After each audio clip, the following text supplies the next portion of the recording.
بسم اللہ الرحمن الرحیم۔ السلام علیکم پیارے ویورز، جہاں بھی ہو خوش رہو۔ ناظرین، میرو کی کہانی اور بادشاہ کی لڑکی کے تیسری قسط کے کل جو پارٹ تھا کل جو تھا آج پارٹ اے اور آج ہے بی۔ قصے کا رائٹر ہے استاد علی جمعہ زامرانی اور اس کا ریسرچ یعنی فائنڈر والا ہے استاد عبدالکریم راچار۔ ناظرین، دوسری بار میرو ناکامی کے بعد جب میں بادشاہ کے دربار میں آیا اور بیٹا وزیر کی سفارش کے بعد کہ اس کو نہیں مارو اور پھر کل تم اپنا چھوٹا بیٹا کو اس کے ساتھ روانہ کر دو، اسی تگ و دوگ میں میرو نے اس کا محل میں رات گزارا۔ اور کبھی میرو کے خیال ایسا آتے دل کہ شاید جب وہ دوسری دن کا انتظار تھا کہ بادشاہ کا کیا فیصلہ ہو جائے گا، اور ایک بار میرو کا دل بہت افسردہ تھا کبھی کبھار کہ جب وہ گلاب کے پھولوں کی طرح سوچتا تھا کہ کبھی گلاب کے پھولوں کو ہوا سے جھونک زیادہ لگتے تھے تو کانٹوں سے مجروح ہو جاتے تھے۔ یعنی میرو کے دل میں کبھی یہ بلا اٹھتا تھا کہ شاید اس کے جو تپڑ جو بھائی کو لگے تھے تو اس کے تپڑوں کے عوض میں جو آہٹ آتی تھی تو میرو کے دل کبھی کبھی مجروح ہو جاتا تھا۔ ناظرین، اسی سوچ میں میرو نے اپنے دل کو نیند کی طرف دیا اور وہ سو گیا اور رات چلا گیا۔ صبح ہو گیا۔ بادشاہ کے دربار میں ناشتہ وغیرہ کھانے کے بعد میرو نے دن کو بھی ایسا مصیبت سے گزارا اور کبھی اپنے خیالات کو دل کے ساتھ بستے ہوئے اور کبھی کبھی بڑے اور کبھی چھوٹے اس کے خیال اس کے دل کے اندر سیلاب لگاتے رہے اور دریا کی موجوں کی طرح کبھی پیچھے ہٹتے تھے اور کبھی آگے آتے تھے۔ بندو جی ناظرین، چنانچہ میرو نے کیا کیا کہ رات کا سامان ہو گیا اور اس کا بادشاہ کے بیٹے کے ساتھ اس کا تیسرا جو چھوٹا بیٹا تھا اس کے ساتھ اس کو روانہ کیا۔ جب وہ محل کے اندر داخل ہو گئے ناظرین، انہوں نے جب میرو اور اس کے چھوٹے اس کے لڑکی کے لڑکے کے ساتھ دونوں داخل ہو گئے تو دونوں نے دیکھا کہ اس کا بہن نے اس کو کس طرح دلہن کی طرف سجایا ہوا ہے اور محل کو بہت خوشبو لگا کے ایسا رچایا ہوا ہے کہ جیسا کوئی شادی حال کو آدمی لوگ ایسا رچاتے ہیں۔ ناظرین، اسی وجہ سے جب وہ اندر داخل ہو گئے تو میرو نے جب بادشاہ کی بیٹی کا اس روپ کو دیکھ کے وہ حیران ہو گیا کہ شاید یہ اب نے اندر جو چینجز لایا ہوا ہے تو اس کا دل اس وہم و گمان میں زیادہ خوش ہو گیا تھا۔ ناظرین، پھر اگر دوسری بات جب میرو کو اس کے جو تپڑ کے آواز جو کہ اس کے بھائی کو مارے تھے اس کا خیال آتا تھا تو کبھی اس کا دل پیچھے جاتا تھا اور یہ سوچتا تھا کہ شاید اس رات کو ایسا نہ ہو اور ہم کو اس کا تپڑ کا باری نہ آ جائے۔ چنانچہ ناظرین، جب وہ لوگ نزدیک پہنچے تو اس کی بہن نے اس کو بیٹھنے کا اشارہ کیا تو اس کی بھائی نے پہلی بار اس کو جب یہ حالت میں دیکھ لیا تو وہ بھی تھوڑا خوش ہو گیا کہ شاید اس کا بہن کتنا سال اور کتنا وقت کے بعد دونوں کو ایسا دیکھ کے کہ اشارہ کرنے لگا۔ تو پھر بھائی نے اس کے ساتھ بات کرنے کا کوشش کیا لیکن اس نے کچھ بات نہیں کیا اور آواز نہیں نکالا۔ چنانچہ دونوں بیٹھنے کے بعد تو میرو نے اس کو کچھ گپ شپ لگانے کے لیے بات کی تو بادشاہ کی بیٹی بالکل ایک جیسا گڑیا کی طرح ایسا تھا کہ جس کے اندر کوئی حرکت نہیں تھا۔ ناظرین، اس رات کے سجنے کے بعد میرو کو ایسا لگتا تھا کہ آج بادشاہ کی بیٹی نہیں بلکہ ایک آسمانی پری سجی ہوئی بیٹھی ہوئی ہے اس کے سامنے، اور اس خوبصورت سجاوٹ کو دیکھ کے میرو کے دل میں بہت خیالات کے موج اور بھی زیادہ آنے لگے۔ چنانچہ میرو نے بیٹھنے کے بعد تھوڑا خاموشی اختیار کیا تو اس کی بھائی نے بتایا کہ میرے بہن کو پرانے اسٹوری سننے کا شوق ہے، چنانچہ تم ایک اسٹوری بیان کریں۔ پھر میرو نے کیا کیا، میرو نے بولا کہ ہاں، میرا وہ جو کل کا رات کا اسٹوری تھا تو وہ آدھا پڑا ہوا ہے۔ چنانچہ میرو نے ادھر اپنا اسٹوری کو شروع کیا کہ بادشاہ کی بیٹی کا شادی ہو گیا ایک قیدی کے ساتھ اور پورے محلے میں یہ حال چل گیا کہ بادشاہ نے اپنے بیٹی کو ایک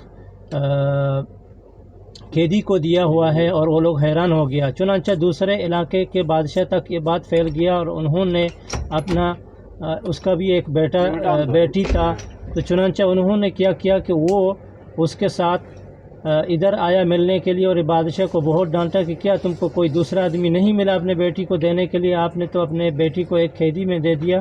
تو یہ بادشاہ تھوڑا غضب ہو گیا اور اس کو پوچھا، بھائی یہ قیدی تو ہے، لیکن میں نے اپنے بیٹی کو ایک شرط میں رکھا ہوا تھا، انہوں نے شرط میں جیت لیا تھا، اور جو میں سوال رکھا ہوا تھا میرے سوال کا جواب دیا تھا، تو پھر میں نے لازم اس کو دیا۔ اگر میں ایسا نہیں دے گا تو ہمارے پورے علاقے کے آدمی ہم کو بولیں گے کہ یہ ایک بادشاہ نہیں بدقول انسان ہے۔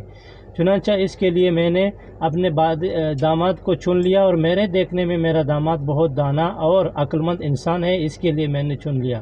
تو ایک بادشاہ کے بات کو سننے کے بعد وہ بادشاہ بھی تھوڑا غضب میں ہو گیا، اور اس کو پوچھا، اگر تمہارا داماد کوئی عقل والا اور دانا انسان ہے تو میرے ساتھ بھی ایک سوال ہے، میرے سوال کا جواب دے دیں۔ چنانچہ اگر جب میرے سوال کا جواب دے دیا تو میں بھی اپنی بیٹی کو اس کو دینے کے لیے تیار ہوں۔ ناظرین، وہ بادشاہ یہ سن کے حیران ہو گیا، تو اس نے بولا کہ یہ بات نہیں، مشکل نہیں، ہم اس کو بات کے لیے آزمانے کے لیے بھی تیار ہیں۔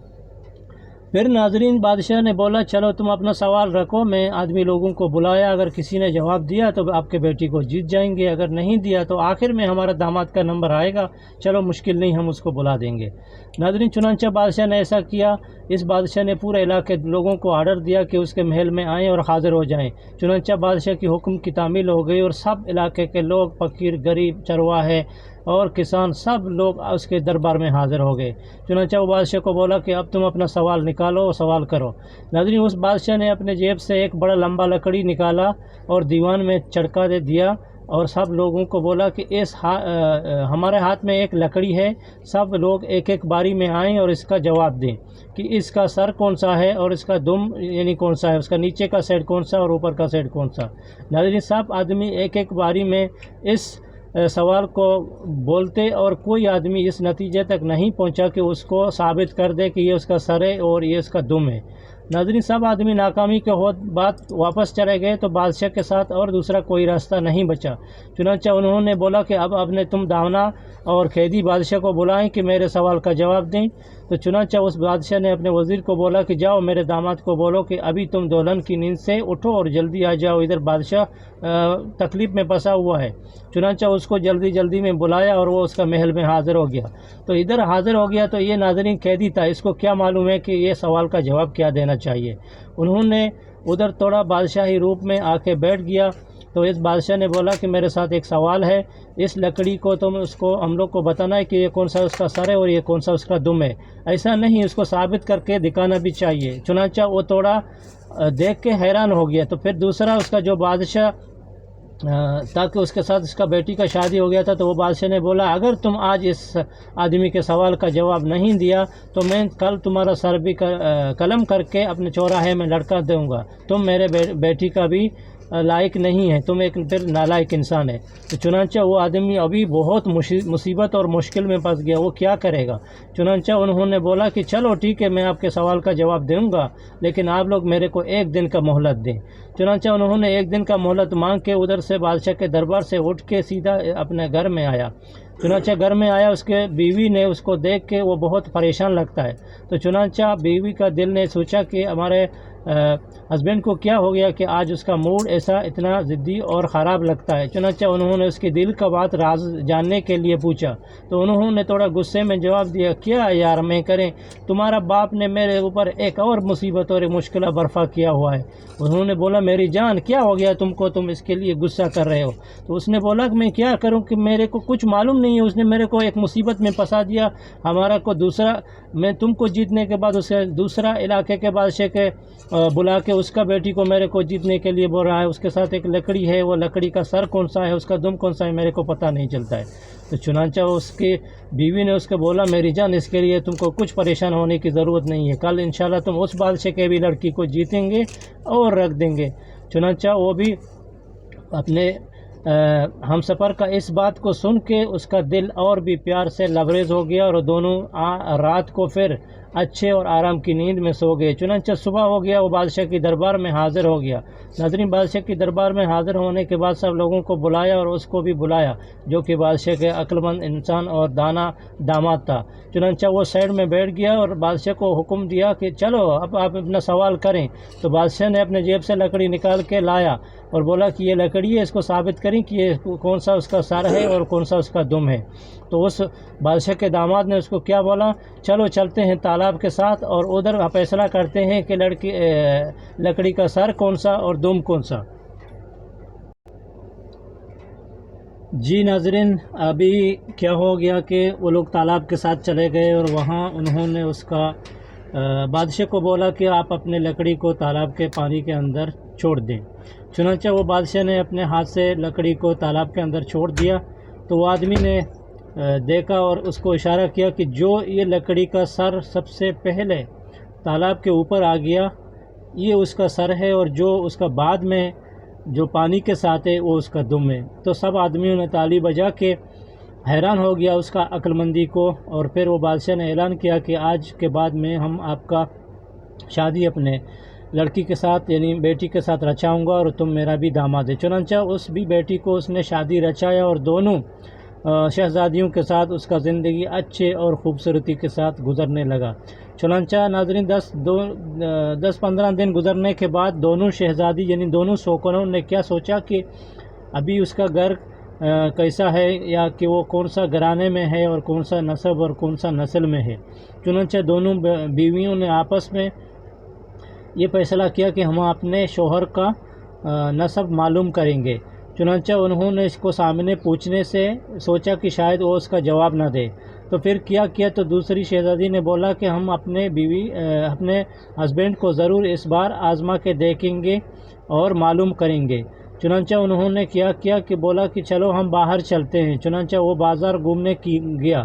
ناظرین، دونوں بیویوں کو لے کے وہ بازار گھومنے گیا۔ وہ لوگ گیا سونار کا دکان میں، وہاں سامان اٹھایا، اور وہاں سونار کے دکان میں دونوں بیویوں نے اپنے ہسبینڈ کو پوچھا تو انہوں نے کچھ جواب نہیں دیا۔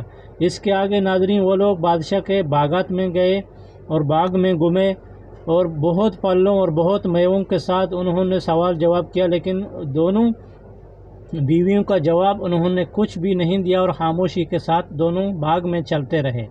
ناظرین، باغ چلتے چلتے باغ کے آخری دروازے میں آئے اور وہاں نکلنے کا جگہ میں تو ادھر بڑے بڑے جھاڑ اور درخت تھے۔ مثلا اس میں بیر کا جھاڑ اور درخت تھا، پھلدار درخت جس کو مقامی زبان میں ہم لوگ جگر بولتے ہیں، پھولدار پہاڑی درخت جس کو ہم مقامی زبان میں کلیر بولتے ہیں، اور لئی کا درخت جس کو ہم مقامی زبان میں گز بولتے ہیں۔ چنانچہ ناظرین، وہ جب آخر میں یہ لئی کا درخت کے ساتھ آیا تو اس کا ہسبینڈ ادھر بات کرنے لگا کہ بولا اس لئی کے لکڑی کو کاٹ کے کوئی نجار یعنی بڑھئی کو دیں تو وہ بہت خوبصورت چیز بنائیں گے۔ ناظرین، اس کے ساتھ جب آیا تو انہوں نے یہ سخن اپنے منہ سے نکالا یعنی یہ بات کیا، تو میروں نے اپنے قصے کو ادھر اسٹاپ کر کے میروں نے اپنا منہ کو بادشاہ کی بیٹی کے ساتھ کر کے پوچھا کہ اگر اس لئی کے لکڑی کو کاٹ کے بڑھئی کو دیں تو بڑھئی کیا چیز بنائیں گے، اس سے خوبصورت چیز کیا بنے گا؟ تو ناظرین، بادشاہ کی بیٹی نے کچھ نہیں بولا اور اس نے اشارہ کر کے اپنے چھوٹے بھائی کی طرف اور بولا کہ تم اس کا جواب دیو۔ تو چھوٹے بھائی نے سچ جواب دیا، تو اس خوشی سے اس کے بہن نے تالی بجا کے ڈانس کر کے گانا شروع کیا اور بات کرنا شروع کیا۔ ناظرین، میرو بھی بہت خوش ہو گیا اور اس کا چھوٹا بھائی ادھر سے چھلانگ مارتے ہوئے سیدھا بادشاہ کے دربار میں گیا اور رات میں اپنے بابا کو بلایا کہ آج ہمارا بہن نے میرو کے ساتھ کہانی میں بات کیا اور ہم خوشی سے ابھی ادھر آ کے آپ کو بتایا۔ اس کے بعد وہ اپنے امی کے ساتھ گیا اور امی کو بولا کہ امی جان آج تم بھی خوشی بناؤ کہ آپ کی بیٹی نے میرو کے ساتھ بات کیا۔ ناظرین، بادشاہ اور اس کی شہزادی دونوں مٹل کے چل کے اپنے بیٹی کے کمرے میں داخل ہو گئے تو دونوں نے کیا خوب دیکھا کہ وہ میرو کے ساتھ بیٹھا ہوا ہے، ایک اچھے انسان کی طرح بات کر رہا ہے۔ ناظرین، اس ادا کو بادشاہ نے پہلی بار اور اس کی ماں نے بھی دیکھ لیا تو دونوں کے خوشی کا ٹھکانہ نہیں رہا۔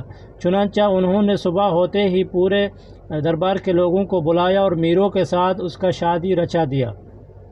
ناظرین، شادی رچاتے ہوئے میرو اس کے ساتھ خوش و خرم زندگی گزارنے لگا، اور ناظرین میرو کی تقدیر نے پہلی بار اس کو ساتھ دے کر بادشاہی محل میں داخل ہونے میں کامیاب ہو گیا، اور میرو کی دانائی نے اس کو بادشاہ کے بیٹی کے ساتھ شادی تک اس کو بھی رچا دیا۔